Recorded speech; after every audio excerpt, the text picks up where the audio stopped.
바이러스와의 전쟁, 그 국면이 바뀌었다. 델타 변이는 수두만큼이나 쉽게 전파되고 백신을 맞은 사람이나 안 맞은 사람이나 똑같은 양의 바이러스를 퍼뜨린다.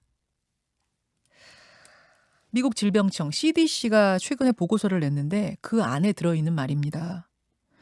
백신 2차까지 접종 완료한 사람들한테는 마스크 벗게 했던 미국이 최근에 다시 마스크를 끼라고 정책을 바꾼 이유가 바로 이 보고서 때문이랍니다. 사실 그동안의 델타 변이는 베일에 쌓여져 있었어요. 백신을 맞아도 돌파 감염이 되는 것 같다. 전파력도 더 강한 것 같다. 막연하게는 알고 있었지만 이렇게 연구 결과로 똑 떨어지게 나온 건 없었거든요. 근데 미국 질병청이 수치로 확인을 한 겁니다. 자세히 풀어보죠. 가천대 예방의학과 정재훈 교수 연결이 돼 있습니다. 정 교수님 안녕하세요. 네, 안녕하세요. 예, 미국 질병통제예방센터 CDC 보고서. 그러니까 그동안의 사례를 가지고 연구를 한 건가요?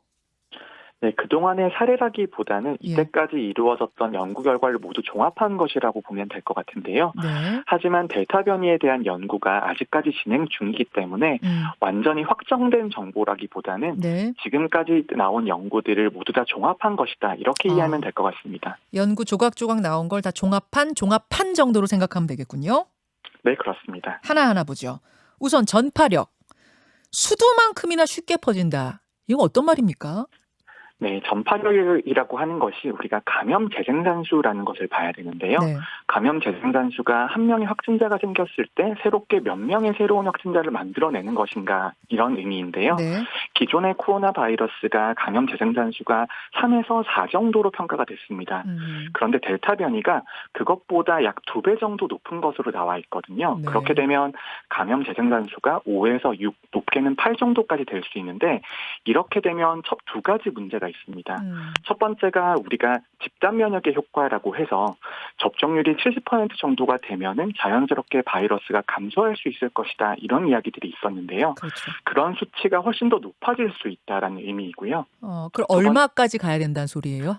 5 정도 되면은 전체 인구의 80%가 면역이 있어야 되고요. 네. 6이 있으면 6분의 5, 7이 되면은 7분의 6 이상이 면역이 있어야 됩니다. 그러면 지금 8에서 9명까지도 전파를 시킬 수 있더라라는 게 지금 보고서 내용이라면 이걸 전제로 한다면 그럼 우리 사회에서 집단 면역이 이루어지려면 한 90%는 접종해야 된다는 소리입니까? 90%는 접종은 되어서 면역이 획득돼야 되는데요. 그런데 예. 여기서 우리가 알아야 되는 것이 예. 백신의 감염 예방 효과가 100%가 아닙니다. 아니죠. 그래서 감염 재생산수가 5가 넘는다는 의미는 사실상 전체 인구를 접종한다고 하더라도 우리가 기존에 기대하던 집단 면역의 효과가 나오지 않을 수도 있다라는 그런 의미인 거죠. 전체 100% 접종을 한다고 해도 우리가 기대했던 집단 면역 효과가 안 나올 수도 있다는 얘기일 정도로 전파력이 지금 상당하다는 얘기. 전파력 그렇고요. 백신 맞은 사람들도 감염이 되는가? 이건 이제 돌파 감염이라고 하는데 돌파 감염 여부도 계속 알쏭달쏭했어요. 왜냐하면 분명히 돌파 감염이 있긴 있는 것 같은데 이게 아주 드문 케이스 같기도 하고 예를 들어서 저희가 얼마 전에 그 프로야구 선수들이 호텔방에 모여 있다가 왜 확진된 사례 있지 않았습니까? 그때 6명이 호텔방 안에서 감염이 됐는데 화이자 2차까지 접종한 박민우 선수만 안 걸렸어요. 그걸 보면서 와 그러면 효과가 있긴 있네. 근데 또 다른 사례들 보면 나 2차까지 다 맞았는데 감염됐어요. 이런 사례도 또 있고 해서 이게 지금 그럼 돌파 감염이라는 게 되긴 되는 것 같은데 이게 얼마나 잘 되는 거야? 얼마나 드문 거야? 이게 헷갈렸거든요. 보고서에서 뭐라고 판단했습니까? 네, 돌파 감염이라고 하는 것은 우리가 특별한 현상은 아니고요. 네. 백신의 감염 예방 효과가 100%가 아니기 때문에 어떤 백신이나 어떤 바이러스에서도 돌파 감염은 나타날 수가 있습니다. 하지만 돌파 감염이 나타나는 비율이 높아지는 것이 문제가 있는 것인데요. 그렇죠. 델타 변이 바이러스 같은 경우에는 우리가 대부분은 백신 2회 접종을 하지 않습니까? 네. 그런데 1회 백신 접종을 할 경우에도 기존 바이러스는 어느 정도 효과가 있었습니다. 네. 그런데 델타 변이 바이러스는 1회 접종만 할 경우에는 거의 거의 절반 정도만 효과가 있는 것으로 나오고요. 2회 접종을 한다고 하더라도 기존의 화이자나 모더나 같은 백신들은 90%대 감염 예방 효과가 있었고 아스트라제네카 백신은 70%대 감염 예방 효과가 있었는데 네. 이 수치들이 다 10% 정도 낮아져 있습니다. 그렇기 때문에 체감하기로는 돌파 감염의 비율이 늘어난 것으로 보이고요. 그리고 이제 전 세계적으로 보면 백신 접종률이 높아져 있기 때문에 네. 마치 돌파 감염이 매우 높아진 것처럼 보이는 현상이 나오는 것인데 이런 것은 특별하다기보다는 네. 접종률이 높아지고 그다음에 백신의 효과가 떨어지기 때문에 나오는 자연스러운 현상으로 봐야 됩니다. 최근에 미국의 한 행사장에서 발생한 대규모 집단 감염 사례 있지 않습니까? 확진자 중에 469명을 분석해 보니까 그중에 74%가 백신 2차까지 맞은 사람이더라. 요게 미국에서 굉장히 큰 파장을 일으켰었는데 그러면 이 경우는 어떻게 봐야 돼요, 교수님? 네, 그런 경우에는 전체 백신 접종자와 미접종자에서 어느 정도 비율로 생겼는지 다시 한번 평가해 볼 필요가 있고요. 만약에 그 행사에 참여한 사람들의 대부분이 백신 접종을 한 사람이라면 네. 그 안에선 돌파 감염 사례가 높아질 수 있고요. 네. 그리고 이 사례에서 볼 수 있듯이 어떤 대규모 행사에서 반복적으로 바이러스에 노출될 경우에는 네. 돌파 감염의 가능성이 더 높아질 수 있다. 이렇게 해석을 해야 됩니다. 아, 어떻게 보면 당연한 거다 그 말씀이시네요. 네, 전파력은 그렇습니다. 세졌고 백신 맞은 사람도 많아지다 보니까 이 돌파 감염의 사례도 더 많이 나오는 것이다. 이렇게 보면 된다는 말씀. 네, 과학적으로 보면 그렇게 해석할 수 있습니다. 아니 사실은 이제 이렇게 돌파 감염도 많이 나오고 또 전파력은 엄청나게 세졌다고 하니까 자연스럽게 나오는 질문이 뭐냐면 아니 백신 맞으나 안 맞으나 다 마스크 써야 되고 뭐 돌파 감염 사례도 이렇게 많고 하면 그러면 뭐하러 맞아? 이제 이런 사람들이 나온다는 거예요. 어떻게 생각하세요? 네, 백신의 효과는 두 가지로 나눠서 봐야 되는데요. 감염을 막아주는 효과가 있고 중환자가 되는 것을 막아주는 효과가 있는데 예. 감염을 막아주는 효과는 어느 정도 떨어진다고 하더라도 중환자가 되거나 사망자가 되는 것을 막아주는 효과는 그대로 유지가 되고 있습니다. 그래서 백신 접종은 감염도 어느 정도 차단을 하지만 감염되었을 때 중환자가 되는 것은 거의 막아준다고 봐야 되기 때문에 백신 접종은 그래도 매우 효과적이라고 볼 수 있습니다. 그 백신을 2차까지 다 접종했는데도 감염이 됐어요. 이른바 돌파 감염이 됐어요. 이 경우에 지금 중증으로 가는 걸 막아준다고 말씀하셨잖아요. 어느 정도 확률로 막아줍니까? 얼마나? 중증화 예방 효과나 사망 예방 효과가 기존 바이러스 같은 경우에도 거의 90% 후반 정도가 효과가 나와 있었고요. 델타 변이 바이러스에서도 여러 나라에서 데이터가 나오고 있는데 네. 90%대 효과가 그대로 유지가 되고 있습니다. 그래서 감염 예방 효과는 어느 정도 감소를 하고 있지만 중환자가 되는 것을 막아주는 효과는 거의 그대로 유지가 되고 있거든요. 우리는 바로 이 점에 착안을 해서 앞으로 코로나19의 방역 대책이라든지 종식에 대한 방향을 결정해야 될 것 같습니다. 90%라는 의미는 뭐예요? 중증으로 가는 걸 90% 막아준다는 걸? 그럼 10명이 갈 것 중에 한 명만 간다 이렇게 이해하면 되는 거예요? 감염이 되더라도 그중에 감염되었을 때 백신을 접종하지 않은 사람보다 접종한 사람에서 사망자나 중환자가 될 확률이 90% 감소한다라는 그런 의미인 거죠. 알겠습니다. 자, 미국 질병청 보고서를 한번 다시 정리해 보겠습니다. 코로나19라는 바이러스도 이제 자꾸 지들 살 길을 찾아서 자꾸 변해가고 그러면서 전파력이 수두 뺨치는 수준까지 갔다.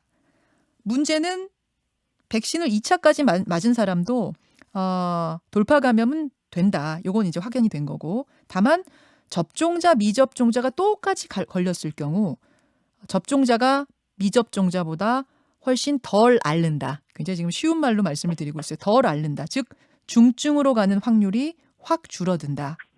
그러면 맞을 거냐 안 맞을 거냐라는 물음 앞에서 당연히 맞아야 된다. 이렇게 되는 거군요. 네. 정리 잘해 주신 것 같습니다. 예. 그 감염병의 국내 최고 권위자로 알려진 분이죠. 코로나19 중앙임상위원장 오명돈 교수가 지난 5월에 이런 말을 했어요. 코로나19 집단 면역이란 불가능하다. 다시 말해서 완전한 퇴치란 불가능하다. 이런 말을 하면서 이게 무슨 말이냐고 그때 한바탕 술렁였던 기억이 나거든요, 교수님. 근데 결국 그게 이런 말이었던 건가?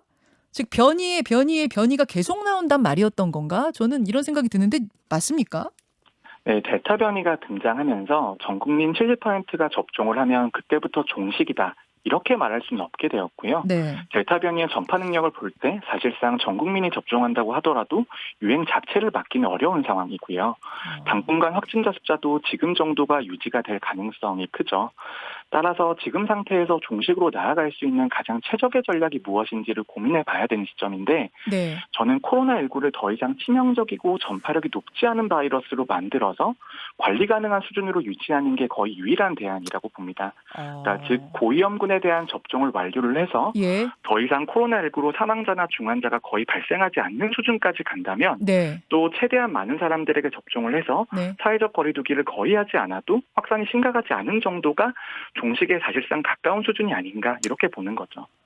정 교수님도 좀 똑같은 말씀을 하시네요. 그러니까 이게 집단 면역이란 불가능하다. 코로나19에 있어서.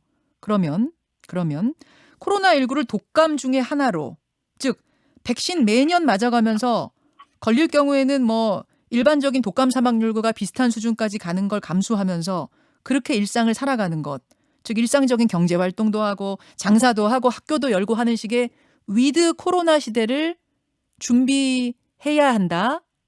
뭐 이런 말씀으로 이해하면 됩니까? 지금 영국이 그렇게 가고 있는 것 같던데요. 네, 저도 일정 부분만 동의를 하는데요. 근데 위드 코로나라는 단어가 아니더라도 네. 방역의 관점을 어느 정도 바꿀 필요는 있다고 봅니다.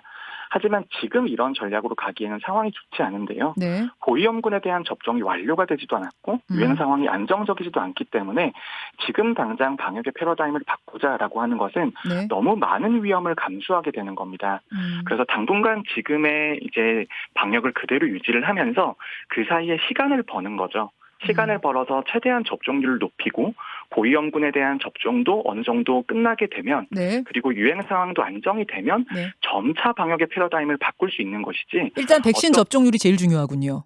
네, 백신 접종률과 백신 접종률을 위해서는 백신의 공급이 가장 중요하죠. 그렇죠. 그래서 최대한 백신을 확보하는 것이 지금 상황에서는 가장 당면한 과제입니다. 백신을 일단 다 맞고 나서야 위드 코로나란 얘기가 가능하다 이 말씀이신 거예요.